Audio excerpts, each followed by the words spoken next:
One dark and still night in 2018, my friends and I were hanging out, just relaxing and drinking, when we got bored.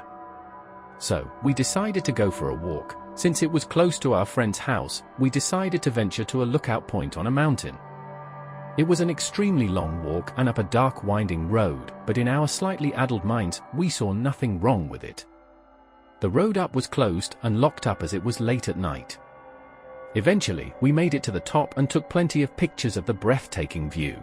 Having had our fill, we decided to head out and started walking back down the mountain. And as we were leaving the lookout, a car passed us, which startled us, as the place was shut and cars shouldn't have been able to get in. In the car as it passed, I saw what looked like a pale sickly woman in the passenger seat. She was completely drenched in sweat and her eyes were glazed over. I was already sobering up from the long walk, but that sight really did it. Once the car was out of our sights, we continued walking, and looking behind us we saw the driver obviously having exited his vehicle and following us on foot.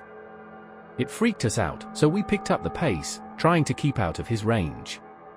After about 10 minutes of our fast-paced walking, we all ducked around to check behind us and thankfully the man was gone.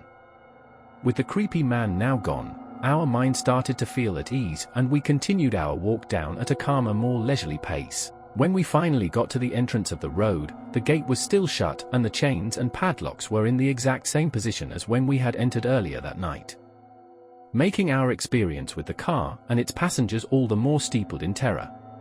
When we reached the bottom, we saw some police officers helping a baby koala climb a tree and we notified them of the strange encounter. What do you think it was?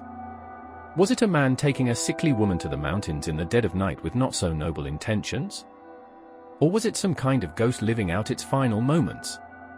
Let us know in the comments and keep it a judgment-free zone.